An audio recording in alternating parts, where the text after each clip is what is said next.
Hi, I'm Dr. Jackson Crawford. I'm a specialist in the Old Norse language currently teaching at the University of California, Berkeley, previously at UCLA, and as of fall 2017, moving to the University of Colorado, Boulder. I'm back today answering more questions from Patreon supporters, and in this video, I'm answering a question from supporter Ylva, who asks about the Aurora Borealis, or Northern Lights, in Norse mythology. My editor, Brian Rack, chose a picture of the Northern Lights as seen from Lake Mývatn in Iceland as the cover of my book, The Translation of the Poetic Edda, that came out in 2015. But while this evokes the mystery and scenic grandeur of the far northern world where Old Norse was spoken, it's an amazing fact that the Northern Lights themselves are not clearly mentioned anywhere in Norse myth at all. For people who must have seen them, they can be seen all over Scandinavia at different times whenever they erupt. It's remarkable that they simply wouldn't be commented on in some way. In fact, they're barely mentioned in Old Norse literature at all. The only mention I can even put my finger on right away is in an Old Norwegian text called Konungs Skugsjol, literally King's Mirror, which is from the 1200s. This is a dialogue between a king and his son, and it's supposed to be sort of instructive for an upper class medieval Norseman.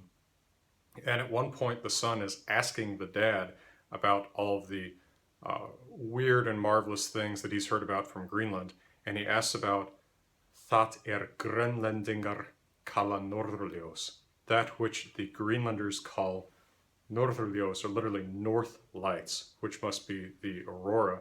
And then the dad has a couple of weak speculations about what the origin of these lights might be, like maybe it's the fires that burn around the edge of the earth or something like that.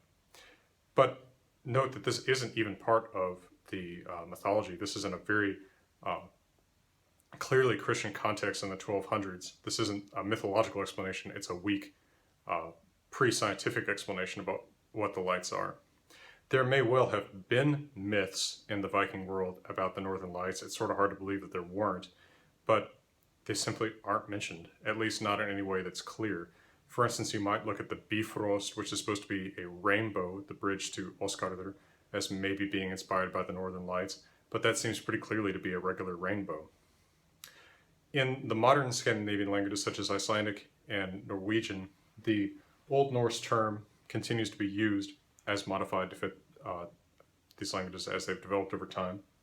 So for instance, in Icelandic, the typical word for the Northern Lights is still norðurljós, north lights. In Norwegian, you see norðljós or norðljós, depending on whether you're writing bokmål or nynorsk. Both also have a little bit more technical terms. In Icelandic, you can sometimes see segiljós, which is magnet lights, because of course the aurora has to do with the magnetosphere, and in Norwegian, polarljós, polar lights. But again, surprisingly, given how prominent the Northern Lights are in the mythologies of other people around the world who can see them, such as in Alaska, the Northern Lights play no known role in Norse mythology. From the University of California, Berkeley, I'm wishing you all the best and thanking you for your interest and questions.